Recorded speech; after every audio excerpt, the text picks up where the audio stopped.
Hello, everybody. It is episode 114 of Recotopia, and our first one without Jeremy for a while. Mm-hmm. But we're good too. We're Love we're us. awesome too. Yeah, exactly. I'm Chris Atkinson, joined by Aaron Dicer, Hi to Leo Cinerinos. and today's big recommend is Hundreds of Beavers, completing the Decades of Comedy series that I have started. I don't know what I'm going to do after this, but that's going to be our big recommend. And once again, thank you, chat, for coming in and watching us talk movies on a Tuesday. I will go ahead with the small recommends here, and I'll start with a movie that opened over the weekend. I watched The Fall Guy, and this movie made more headlines for not doing enough at the box office. Aaron and I were talking about this beforehand that you might hear in the outtakes later. But it's really good, and I hope that it finds a good audience over the next month or so, and everything. This is Ryan Gosling and Emily Blunt.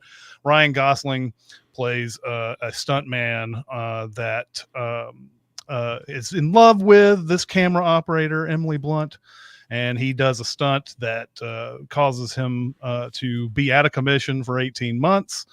And when he is back, when he gets back into the fold, he gets hired by a producer, one of the same producers played by Hannah Waddingham. Everybody in the supporting cast is great, by the way. Hannah Waddingham, Aaron Taylor Johnson playing somebody that's like Matthew McConaughey. Winston Duke is great in this. But when he gets hired back onto this production, a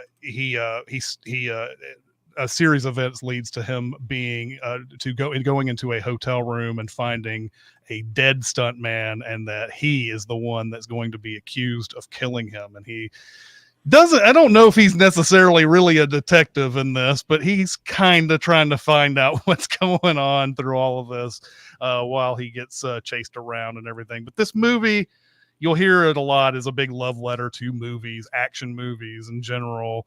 It's very fun, very funny. It's again another movie that's way too long. It's 2 hours and 15, something like that.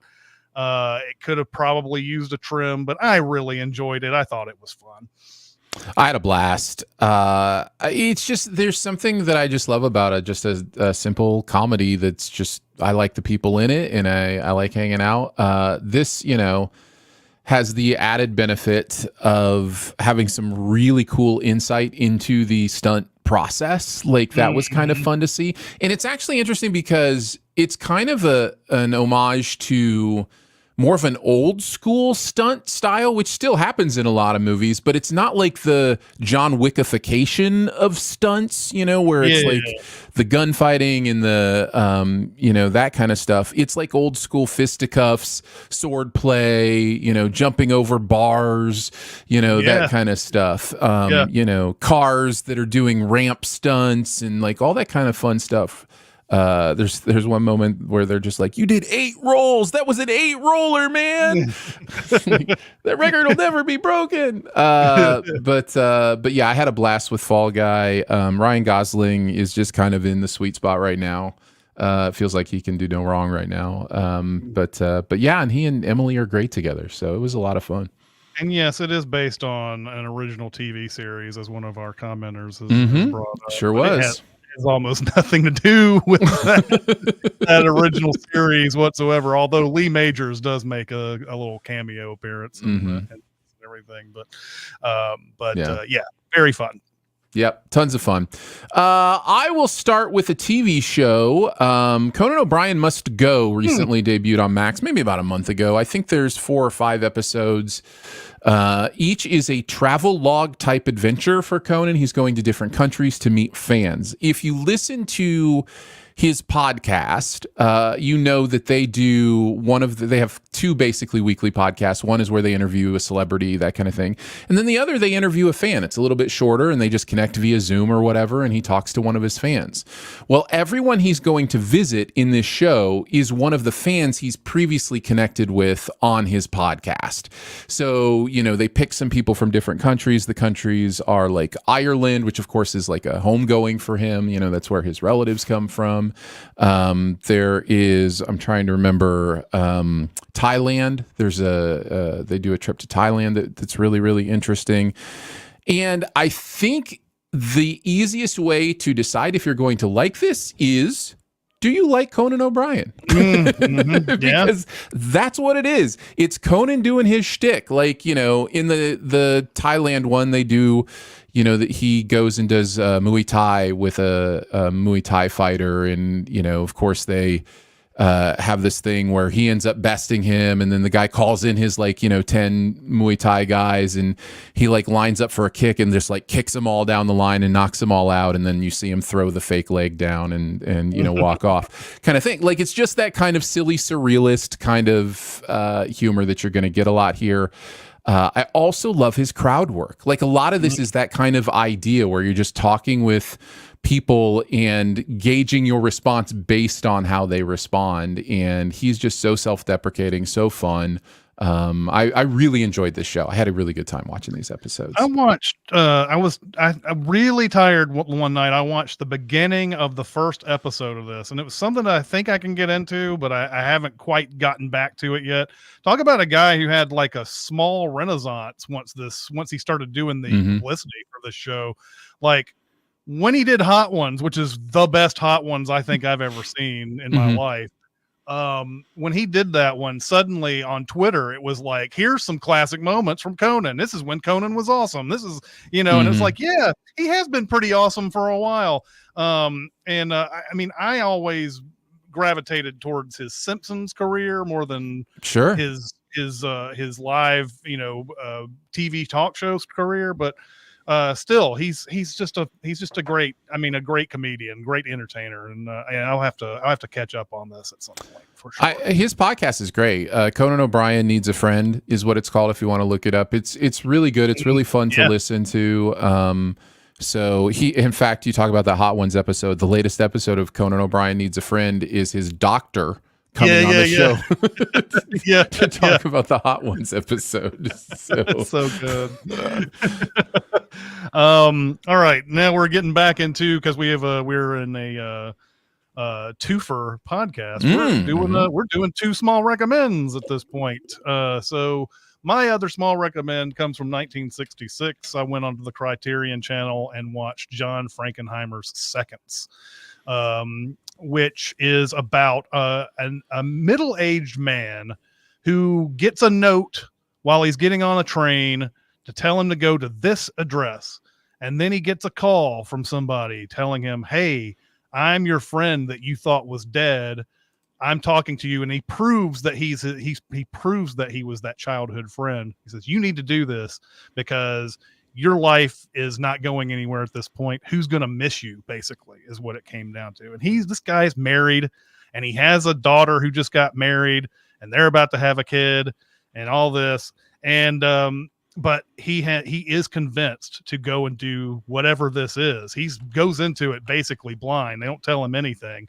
But he goes in, and they go through all this whole procedure for him. And basically what it comes down to is they fake his death, and they turn him into someone new and someone who is already established in the field that they are established in. And this time, so when they convert this guy, they convert him into Rock Hudson, who you can see in the image there on the screen. It's not for people listening, but for people watching.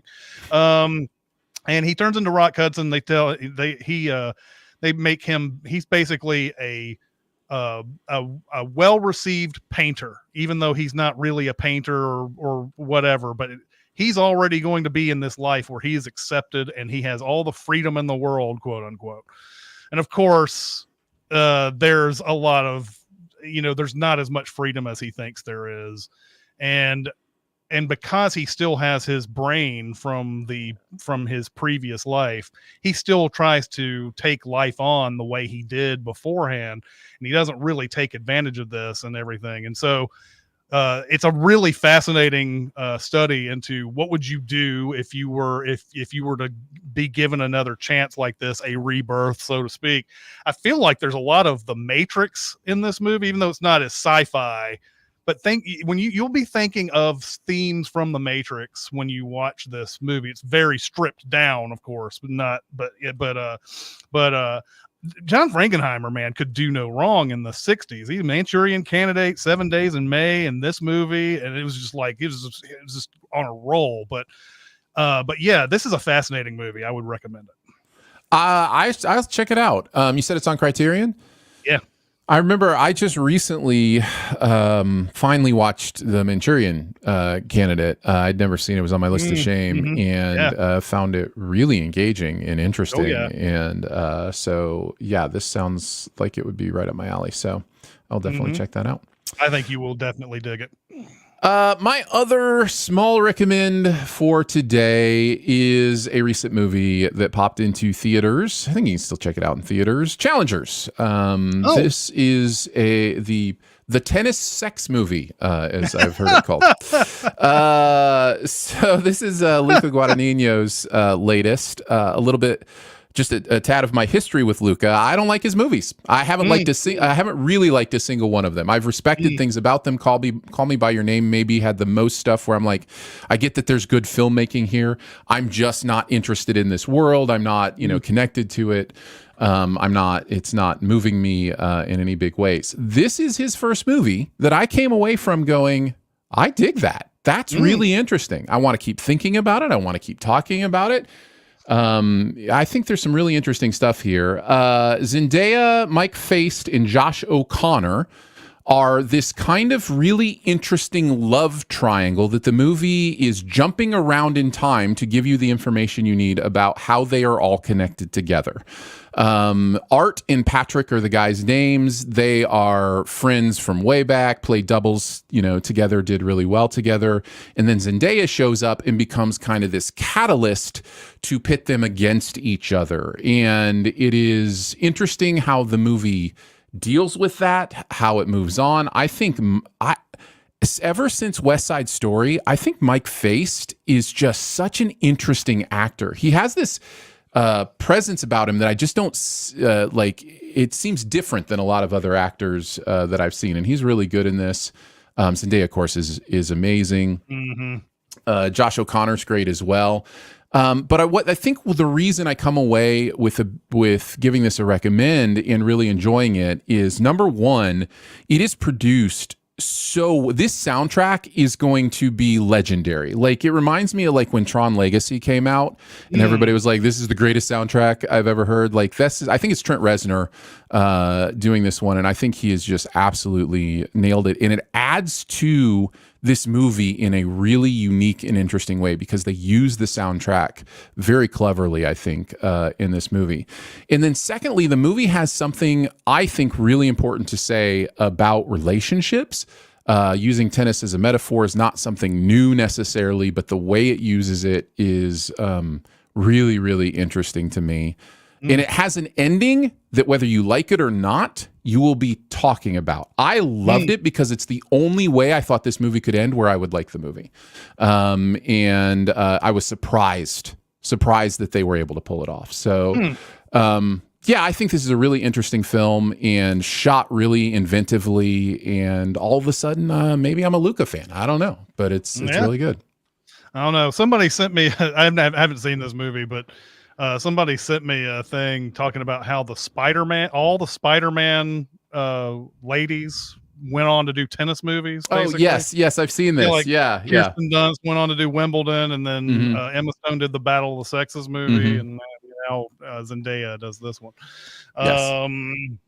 All right, we are going on to our big recommend, which is Hundreds of Beavers. This movie, I believe, came out this year officially, even though it says 2022 on the IMDb. It's probably been hitting a festival circuit for a really long time. Actually, this movie debuted at the Fantastic Fest that I went to in 2022, but it debuted virtually. So it was one of those virtual ones that, like, if you go to the website, you could watch it there. So like they didn't put it on a screen, so I didn't see it, and I didn't really check out a lot of the virtual movies. I just thought that was funny that that's actually the first time it made its public appearance was at Fantastic Fest in 22. All right. Well, this movie is hard to write a synopsis for, obviously. It's basically it's almost silent, and a lot of the things are not plot related, but then they are in a weird way plot related. And I had to figure out what I was going to take out of my synopsis and whatnot. So I'm going to do my best, folks. And if I miss something or if I whatever, I'm sorry, but this is how this would take forever to talk about. So we're gonna do our synopsis best we can. Our movie opens up on our hero, and it's either Jean or Jean or John. I'm gonna go with John because I don't want to say this French pronunciation all the time. And from what I understand, different parts of the world, you can go with either of these. So I'm gonna go with John. You can call it a croissant. Yes, exactly. But his name is John Kayak, played by Ryland Brixton Cole-Tews, who has an impressive IMDb picture, by the way. He owns an apple orchard named Acme Applejack. That kind of tells you what kind of movie we're about to get in, because Acme always signals that we're about to watch basically what is a cartoon. He is having a grand old time serving his apple cider to the locals. Then one day, a beaver gnaws the legs of both of his huge cider barrels, and one of them falls to an uncertain fate. And then a snowflake causes the other one to loose itself down the hill, where it crashes into his house, and the explosion of cider and flames burns down his entire orchard. Now he's cold and alone, and he has no source of income. The first thing he tries to do is build a fire, but the wind suspiciously has it in for him to blow the fire out no matter how he tries to block it with his body, changing directions and even sentiently reversing course at one point. But a theme of the movie is that he keeps getting better at things. So this is the beginner's journey. He'll learn how to fix this problem eventually. And that's the thing. You'll keep on seeing different additions to things as it goes along. And then there's things that you will completely forget about that somehow come back into this thing. The next morning, he tries to get a drink from the cold river nearby, only to find he is downstream from a peeing raccoon. He's extremely hungry, so the next step is trying to hunt rabbits, but he doesn't know how. He chases after one to no avail, and then he gets an idea to build a sexy snow bunny with its boobs hanging out. This does attract hetero bunnies, but he still has no idea how to actually capture them. He even tries the old boob turned into a bowling ball, turned into a boulder technique, but he doesn't have the best aim. And then he learns how to properly bowl. The finger holes make a convenient escape for the bunnies he's trying to catch. Then when two sexy snow bunnies fail to attract two gay bunnies, he carves a snow carrot to attract them. But physics strikes again when the carrot rolls awkwardly. Done with the bunnies, he fails with the beavers, and then he tries to steal eggs only to be thwarted by a woodpecker that doesn't seem to like him very much. And you think that they're done with this woodpecker, and they just keep adding things for the woodpecker throughout this whole movie. Indeed. Throwing boulders off of a cliff successfully kills a bunny, but it sinks it in the frozen river. Then John, I'm going to say John and Jean interchangeably, apparently. Then John sees fish, but is unable to catch one using only his finger. But don't worry, he sees a beaver shaving down wood with his teeth. So it's only natural that he could shave wood down with his teeth and make a proper fish lure with it. Of course, the fish aren't interested in that. So he tries a briar. I think that's a briar, some sort of like. Yeah. And this successfully catches a fish. Because the fish is actually a sock and not a real fish. He celebrates, and when he sees his snowman friend not celebrating, he sticks two branches in his body to indicate that he too is happy about the fish catching. But it's a too early celebration because the woodpecker ain't done with him even now. Eventually, John catches several fish using bloody fingers. Soon after, John encounters an expert trapper played by Wes Tank, who might be Santa Claus, riding around on a sleigh and several dogs and a giant sack of animal carcasses. He follows the trapper to a merchant's house, and here we are introduced to our other secondary characters. An always misfiring tobacco-spitting merchant, played by Doug Mancheski, and his daughter, the furrier, played by Olivia Graves. The merchant wants the trapper to marry his daughter, but the daughter indicates that she will have nothing to do with him, and the trapper indicates that he's actually married to the wilderness. John notices a menu board that tells him specifically what he can buy if he brings either money or a certain amount and specific type of animal carcasses. John's fish bags him a coin, which he uses to get a tiny knife. The daughter seems to love John. This knife isn't great, but it's better than what he's worked with so far. He uses the knife to cut his clothing into a small snare for animals, and he's able to carve better wood objects to attract the animals. He once again tries to go after the rabbits, but it's like everything else he does. He's not an expert at using a snare trap, and the rabbits simply take the items without getting trapped. And just when he thinks he's got that down, he makes too much noise in the snow. And when he solves that, he steps on a pine cone and yells so loud it scares all the rabbits. He tries to encircle one rabbit in a bunch of heavy icicles, much like what happened to him earlier. And at first it looks like he got one of them, but the movie has a perspective joke for us in the store because the icicles only went in front of the bunny and not around him. The bunny plops into the snow and scurries off like Bugs Bunny used to do. So it's time to make a map. After his pen doesn't work, he finds goose shit to do the trick. His map is very simple. It tells him where 4 landmarks are. After this, he concocts a plan to cover up the holes that the rabbits use to get underground. He sets up a snare directly over the uncovered hole as 3 bored raccoons look on. John now slides his feet in the snow, looking to get stabbed by a pine cone so that he can deliver that yelp that makes the rabbit scurry everywhere. One rabbit using the underground ends up going through the snare hole and actually gets trapped, but one of the raccoons eats the bunny before John can get there. The next idea is to put an enclosure of spikes that the raccoons can't breach around the hole, but one of the unfed raccoons simply takes one of the stakes out of the ground and it is implied stabs the bunny with it, and now there are 2 raccoons with full bellies, while a third one looks super disappointed. The third trap, which is built to a parody version of the score from Psycho, ends up requiring the rest of his clothes to create, traps the disappointed raccoon, who is obviously too stupid to let the rabbit get trapped first.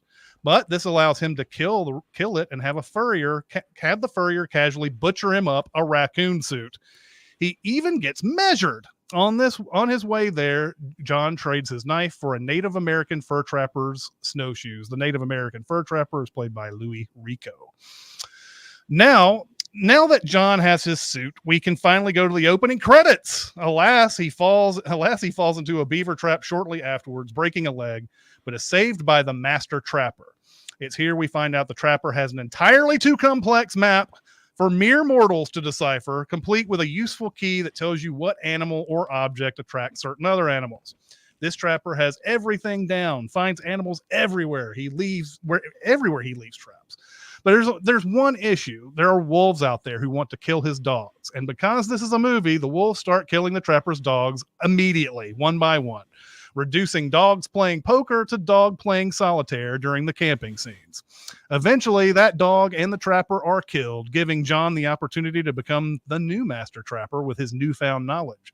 The trapper makes sure John has his map before he's dragged out of a tree by wolves.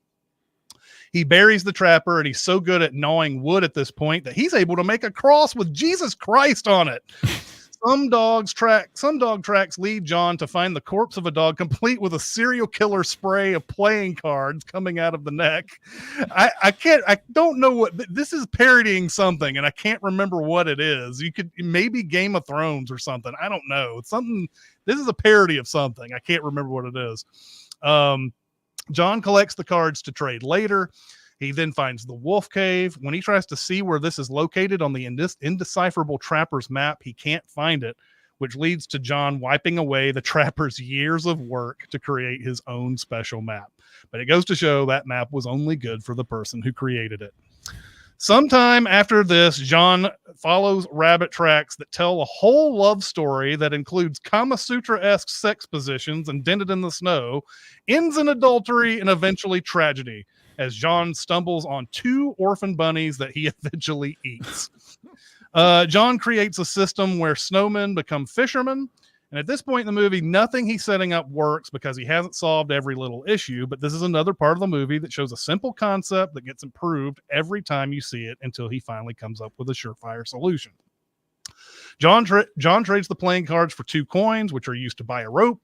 The merchant realizes that these were the trapper's playing cards, and there is a makeshift funeral complete with a sleigh and candles representing the trapper and his dogs. The merchant now puts the engagement ring up for grabs for a mysterious price. A beaver trap that John set up trapped a beaver, but it dragged the trap all the way to a cliff where it fell and died. John starts dragging it around and eventually trades it for a pipe. It is the most useful beaver ever. The merchant's daughter refills his castor oil. There's a candlestick and meat. They have a romantic dinner, all out of this beaver's body. We are introduced to a Sherlock Holmes and Watson pair of beavers trying to solve the mystery of all the beaver deaths, and they keep seeing strange shapes in the snow that they can't explain. John takes the Native Americans' hatchet pipe and starts creating more elaborate traps, which, true to the movie's form, do not work right away. But then simply luring the beavers onto a frozen pond and using their lack of friction against them, he's able to kill a couple more when he chops a tree down on them. John forgets that you should never touch something metal with your tongue in the cold. We're basically in the middle of a long montage of failed traps that John gets better at. At one point, he sneezes an icicle out that kills one of the wolves. The wolf and 2 beavers get him some bear traps, and he trades one of them to the Native American fur trader for a fish trap. After this, he's becoming an almost expert at killing everything. The almost got 'em start turning into barely got 'ems. Sometimes they work too well, as a spring-loaded trap spins so hard that it creates a wind tunnel.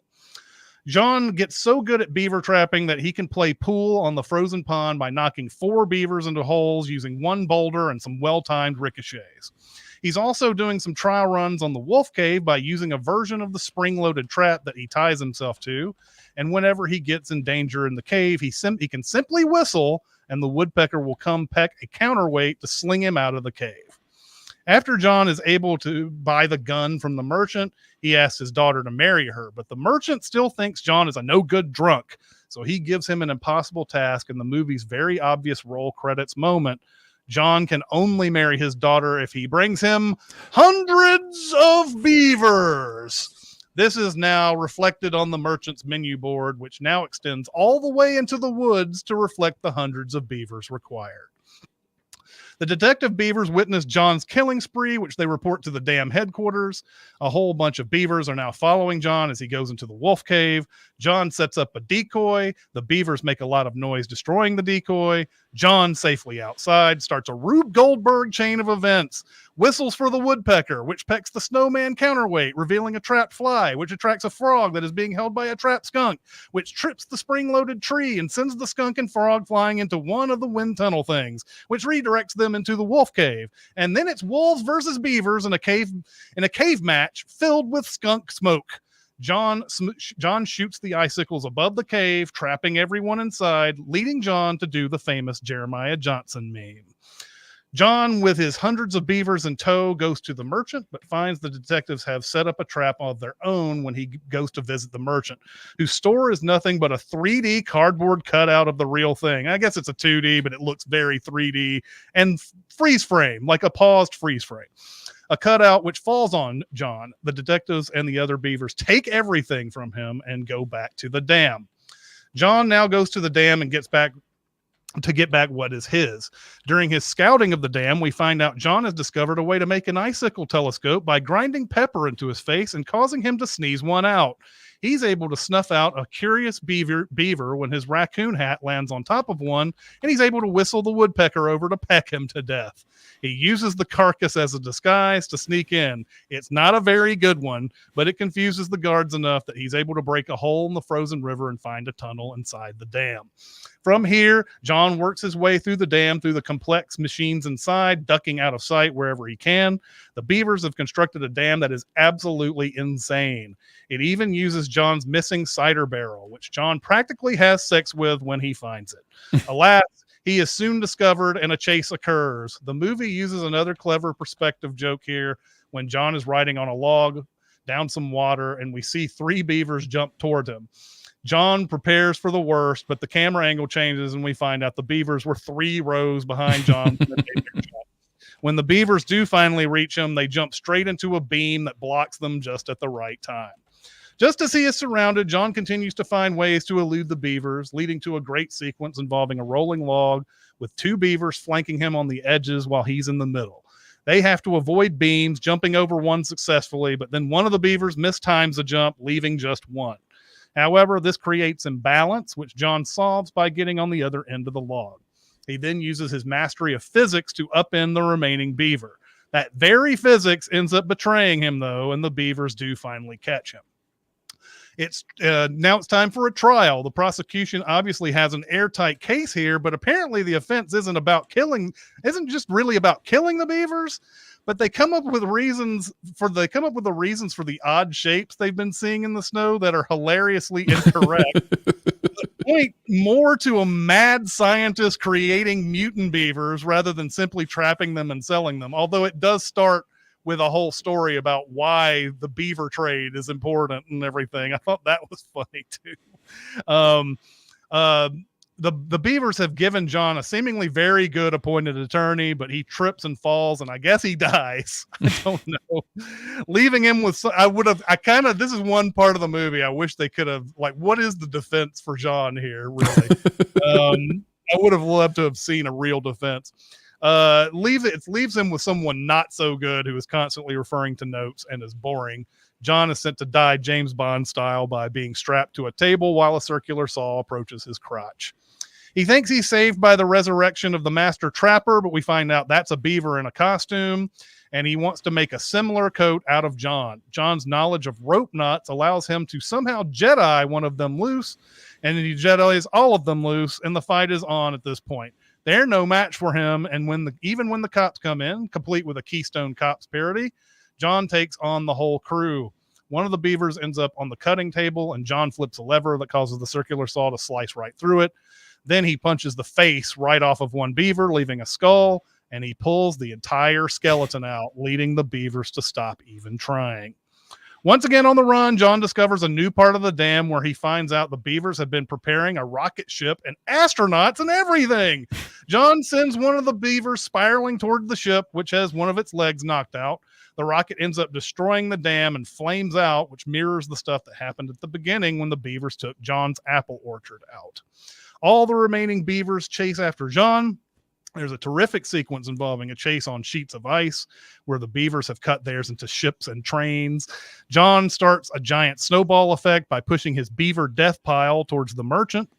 He gets on a sled, and the beavers give chase in what is like the speeder chase in Return of the Jedi. At one point, John is able to shoot a trap that allows him to ramp up a hole covering, which spins and becomes a backboard for the chasing beaver who falls into the trap. The desperate beavers turn into a beaver Voltron or a bee Voltron, but they make the mistake of killing the Native American's horse in the process.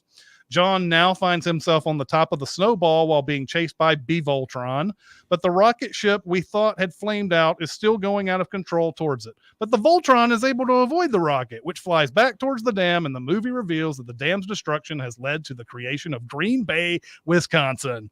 The Native American throws an arrow at the rocket and holds on, eventually slinging it back towards Beavoltron and harmlessly hitting it until the rocket falls to the ground and the thrusters come shooting out, creating a force that blows them all away. John approaches the merchant's shack on the snowball, which is about to crash into it, mirroring the scene in the beginning when he was on top of the barrel, an experience he uses to be able to put the brakes on the snowball before it crashes into the merchant's shack. He stomps on the snowball, and it's raining beavers. He marries the furrier. The merchant sneaks in a kiss, and they exchange tobacco spit. John successfully spits in the spittoon finally, and the movie is over. What did you think of Hundreds of Beavers? First of all, that was a great synopsis. I think you included perfectly what you needed to get us through this series of incredible setups and payoffs. I love this movie, by the way. I don't know if it needs said. It'll become clear very quickly how much I love this movie, but there's just a series of intricate setups and payoffs in everything is foreshadowing. Chekhov had a hand in every scene of this movie. Like everything is coming back in one way or another. And I just love that. I just think that's a different kind of genius to be able to do that. And I think we see it occasionally generationally. I think Rowan Atkinson is great at this kind of thing, right? Like the Mr. Bean stuff feels a lot like this. Chaplin was great at this kind of stuff. Like there's this just this very specific type of humor, and this movie fills it at a time where we don't see a lot of stuff like that. And so, yeah, I had an absolute blast. I think the story behind the movie is also really cool. The guy's name is Mike, I think, Cheslick, Mike Cheslick, $150,000, puts together this movie, something, that he dreamed up and wanted to do, gets together with his friends. They go to Wisconsin to film it. They film all of this stuff. They pay $10 a costume, to have these human rabbit costumes and beaver costumes or whatever. Which I think is funny. They credit as mascots at the end of they don't call them beavers or skunks or whatever. And so they go have a good time. He then holes up in his own beaver dam and does all the special visual effects. And I think he said something like there's over 1,500 different effects in this movie to put it together. And then just tries to sell it to people and eventually gets Fantastic Fest to kind of bite on it. They put it on the virtual thing. People fall in love with it. It starts to make its way through other festivals. It starts to become a hit. They do a tour in theaters. Every venue is sold out.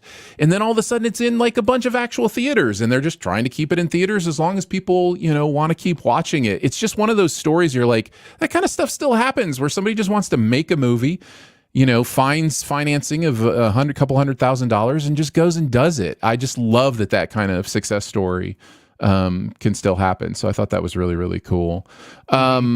I have a bunch of my favorite shticks, my favorite bits that I will go over at some point. But I did want to say, it's easy to miss that this movie is actually saying something as well. Yeah. And it really came out the second time I watched it, and it starts with the intro. It starts with those quotes really that begin us. The first quote is from St. Augustine that says, "Give me chastity, but give it to me tomorrow," or whatever it says. Yet, yeah. Or not yet, yes. Give me chastity, but not yet.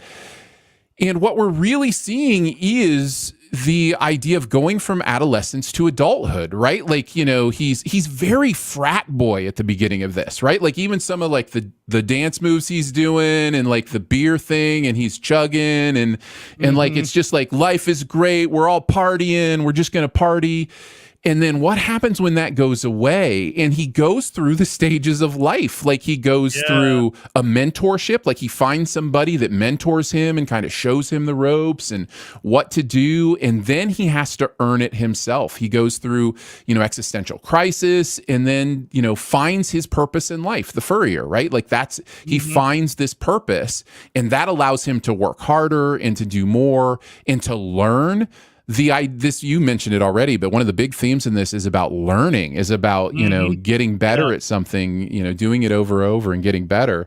And I found that, especially the second time through watching this, to be really revelatory, just that it's really trying to say something. In a way, this movie shows that skill building even better than something like Castaway, which, you see Tom Hanks fail several times, but you don't really see him getting better. It feels like they just pass time and he just learned how to do that, I guess, over time or whatever. But this one keeps adding little wrinkles this didn't work, so let's try this next wrinkle, and so on and so forth. And finally, he becomes hilariously great at everything that he does.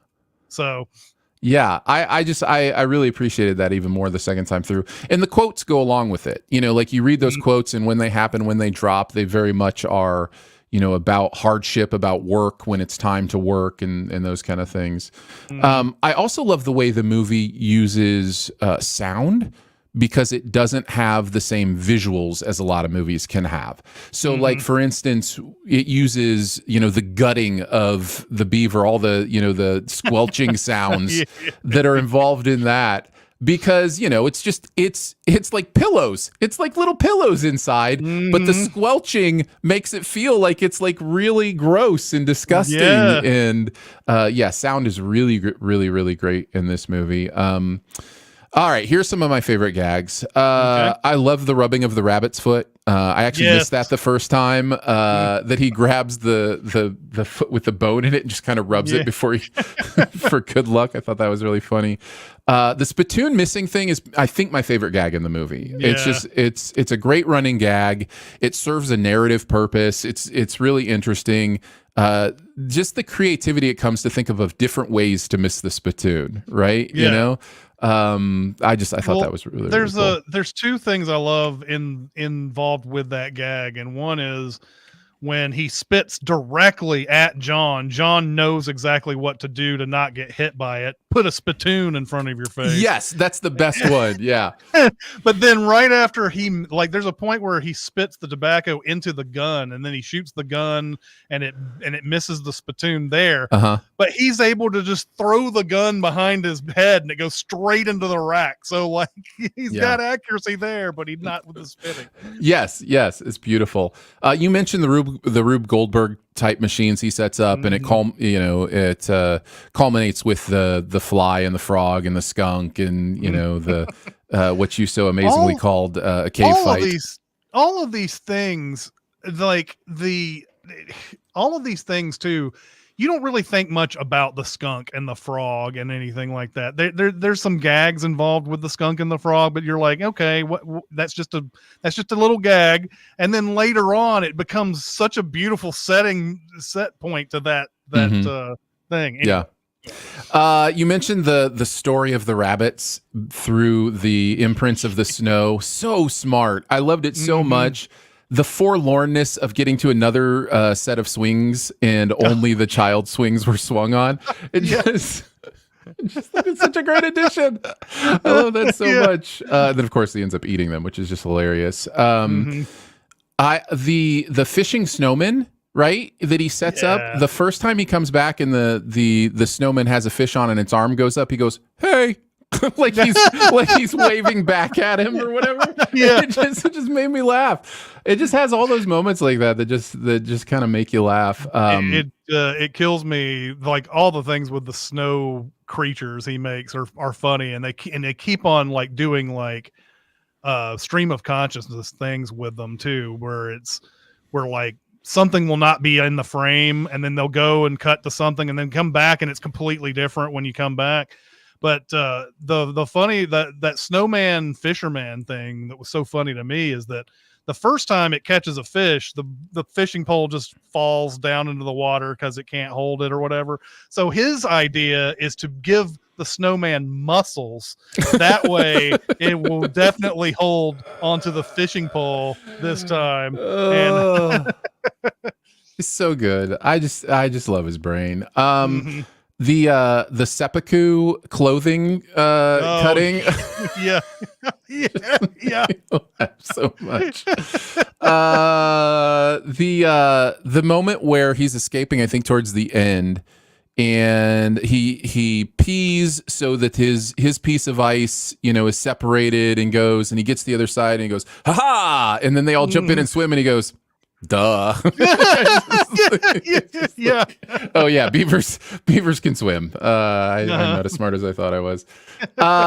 The surreality of the double falling fake artifices, where the first one falls and then when he gets back up, another one falls that had the fallen artifice on it, as if somehow that was behind the other one, or some sort of physics do not apply moment. It's just amazing. And then the other one I wanted to mention is when he is in the beaver dam. I didn't even notice this till halfway through the first time, and watching it the second time was such a joy. But that the way the walls are constructed, where the guards are looking out of the windows, is a beaver face. Like the windows they're in are the eyes, and then the guards watching him are the eyeballs.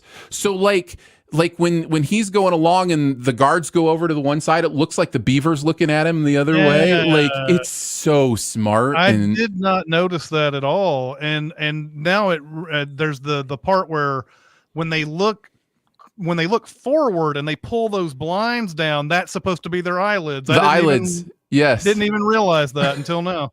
I would go back and watch. It's really brilliant what they do in that scene, because even the cage that's below is the beaver mouth, and so it's like the spears or the teeth and that kind of stuff. It's really fun. It's just so clever. This movie's just so clever, and it's so fun to watch, and it feels like it's not like anything is trying to be hidden from you, but it feels like you'll just pick up new things. This is one of those movies I feel like I'll pick up something new every time I watch it.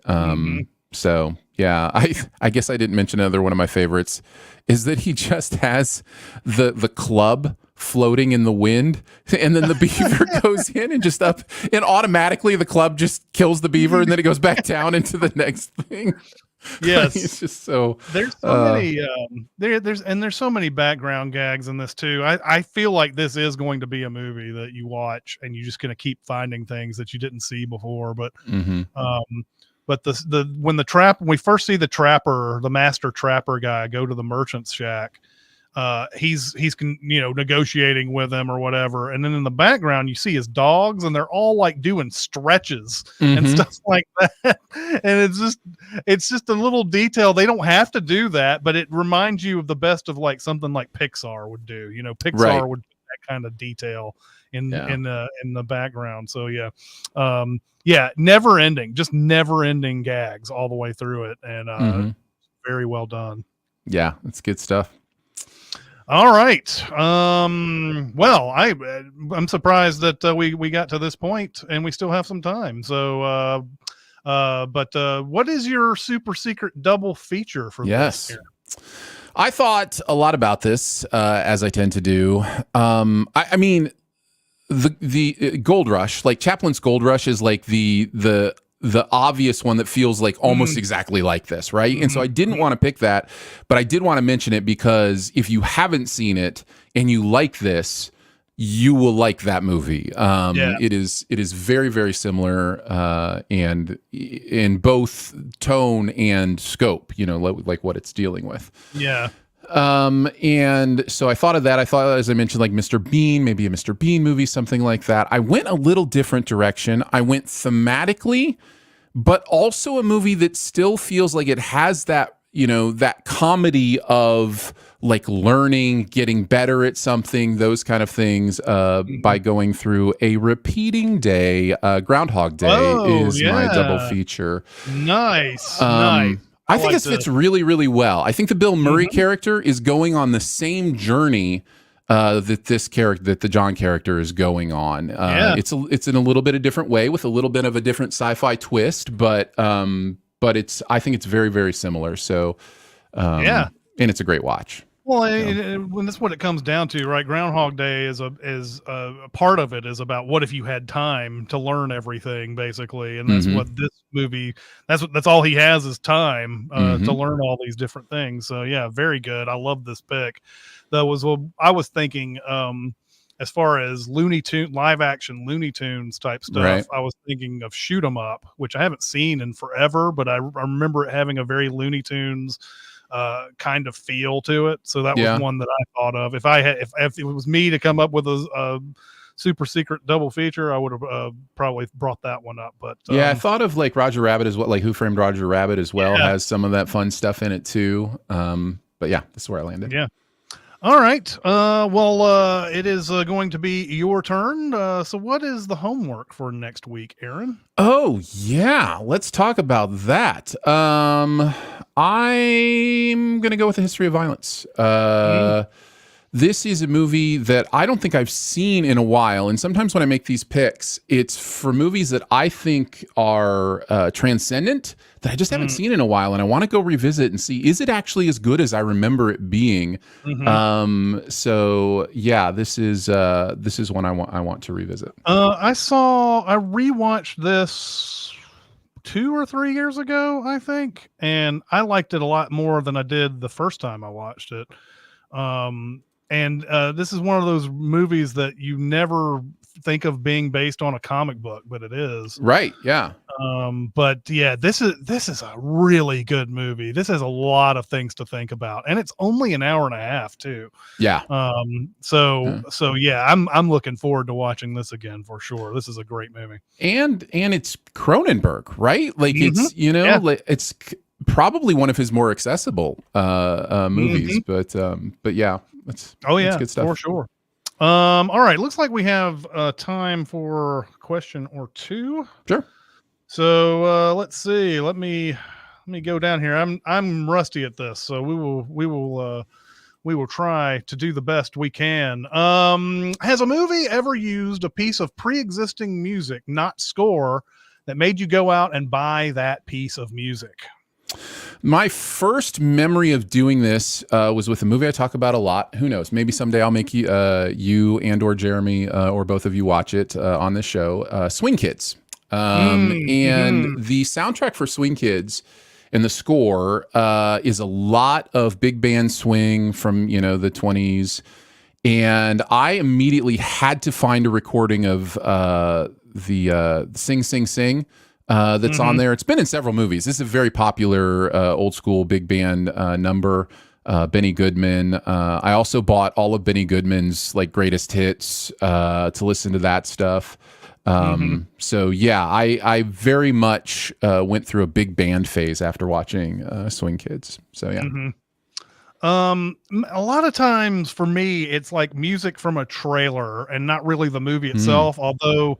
Although movies themselves have gotten me to go out and buy songs before, but the one that I really remember is there's two actually that I actually really remember. The trailer for Marie Antoinette has New Order's Age of Consent on it, and it's just that song playing throughout the entire trailer. I don't think there's any dialogue or anything, but I remember going, what the fuck is this song? And went out and bought it, and I love that song so much now.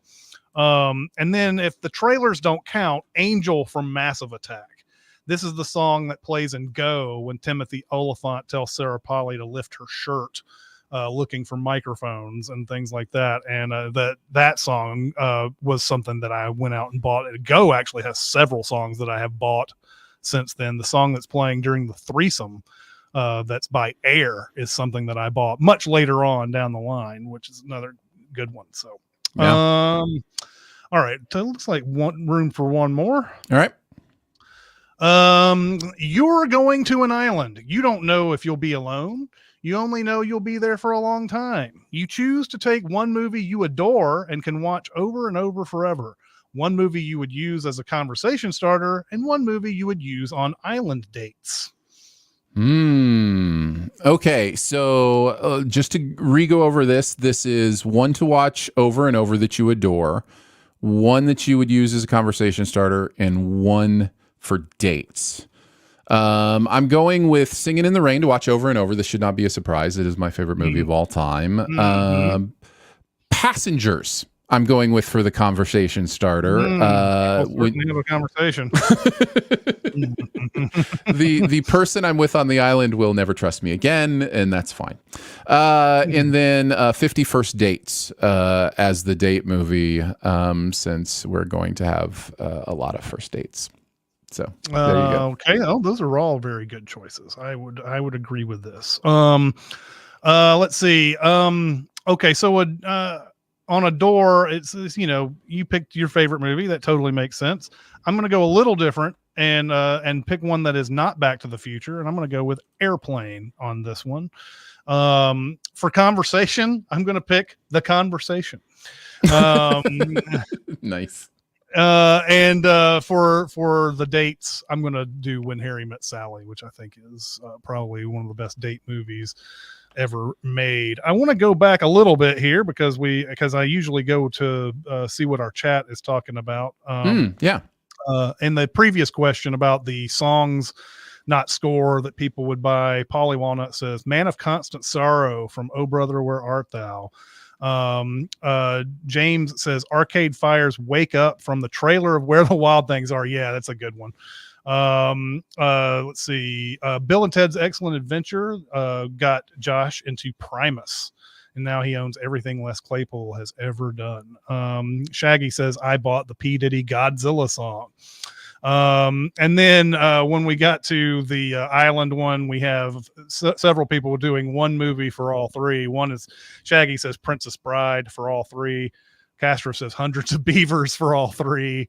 And we see a lot of more votes for Airplane and Princess Bride. And so there you go. I appreciate the cleverness and the thought. I will just tell you that's the wrong answer. If you can take three movies, take three movies. You don't want to be stuck with just one movie when you could have taken three movies. That is correct. There you go. Okay, well, that's going to do it for this week. Next week is A History of Violence. Can't wait to rewatch that one. Again, thank you, chat, for coming out and watching us talk about movies, and we'll see you next time. See you guys. Bye. Bye.